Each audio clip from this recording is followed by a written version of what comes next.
পরের অঙ্কটা আমাদের ঘ নাম্বার বলছে প্রথম অবস্থানে টুটুলের পক্ষে প্রতিধ্বনি না শোনার কারণ গাণিতিকভাবে বিশ্লেষণ করো। মানে টুটুল যে শব্দটা শুনতে পাইনি, এই যে শব্দ যে শুনতে পাইনি সেটা আমরা গাণিতিকভাবে বিশ্লেষণ করব। তো এখানে দেখুন আপনারা, পাহাড়ের দূরত্ব কত দেওয়া আছে। পাহাড়ের দূরত্ব যদি আমি ডি ধরি, পাহাড়ের দূরত্ব হলো 17 মিটার। আর শব্দের বেগটা কত? এখানে শব্দের বেগ হলো 350। তাহলে শব্দের বেগকে যদি আমরা এখানে ভি ধরি, শব্দের বেগ হলো 350, এটা হলো শব্দের বেগ। এখন আমরা কি জানি সূত্র? আমরা জানি, আমরা সহজ ভাষায় যদি এখানে যদি আমরা এখন লিখি, আমরা জানি 2D ইকুয়াল ভিটি। 2D ইকুয়াল ভিটি আমরা কিন্তু সূত্র জানি, 2D ইকুয়াল ভিটি। তো শব্দটা কিন্তু টুটুলের কাছ থেকে যাওয়ার পর পাহাড়ে যাবে, পাহাড়ে যাওয়ার পর বাধা পেয়ে আবার টুটুলের কাছে যখন শব্দটা আসবে, তখন এরকম প্রয়োজনীয় সময় আমরা টি ধরতে পারি। মানে শব্দটা উৎপন্ন কিন্তু টুটুলে করছে।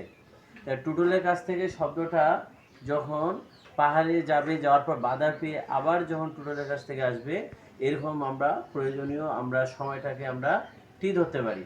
তো আমরা জানি 2D ইকুয়াল ভিটি। তবে উপরে অবশ্যই লিখতে হবে যে শব্দ টুটুলের কাছ থেকে পাহাড়ে গিয়ে বাধা পেয়ে আবার টুটুলের কাছে আসতে প্রয়োজনীয় সময় টি, এটা কিন্তু উপরে লিখতে হবে। তো সংক্ষেপে আমরা জানি 2D ইকুয়াল ভিটি। তো আমি এখানে টি এর মান বের করবো।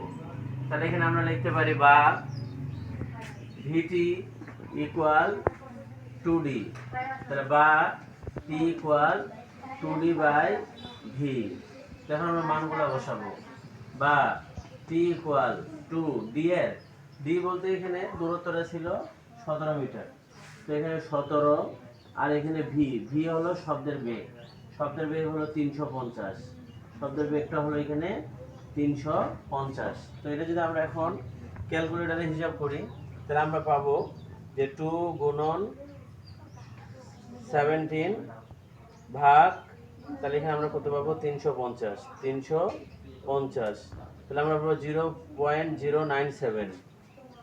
তাহলে আমরা এখানে পাইলাম যে অতএব টি ইকুয়াল কত পাইলাম 0.097। কিন্তু এখানে আমরা দেখতেছি যে আমাদের প্রতিধ্বনি শোনার ন্যূনতম সময় কত সেকেন্ড। আমরা সবাই জানি প্রতিধ্বনি শোনার ন্যূনতম সময় হলো 0.1 সেকেন্ড। কিন্তু এখানে 0.1 সেকেন্ড, এই যে 0.1 সেকেন্ড এখানে বড় হয়ে গেল, আর 0.09 এটা কিন্তু 7 এটা কম হয়ে গেল।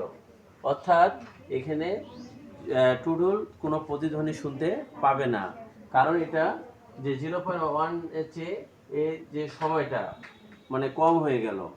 তো এই অঙ্কগুলা যে প্র্যাকটিস করা যায়, তাহলে কিন্তু অঙ্কগুলো অনেক সুন্দরভাবে করা যায়। তো আমি আরেকবার যদি সংক্ষেপে বলি, যে এখানে যে দূরত্বটা, পাহাড়ের দূরত্বটা ছিল 17 মিটার, আর ওই দিনে যে বেগটা ছিল 350 ms ইনভার্স 1।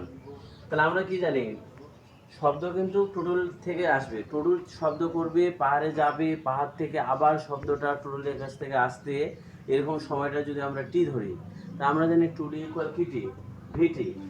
তো এখন আমরা পক্ষান্তর করব, ভিটি ইকুয়াল 2D, টি ইকুয়াল উপরে 2D নিচে হলো ভি। তাই 2 2 থাকলো, ডি এর মান 17।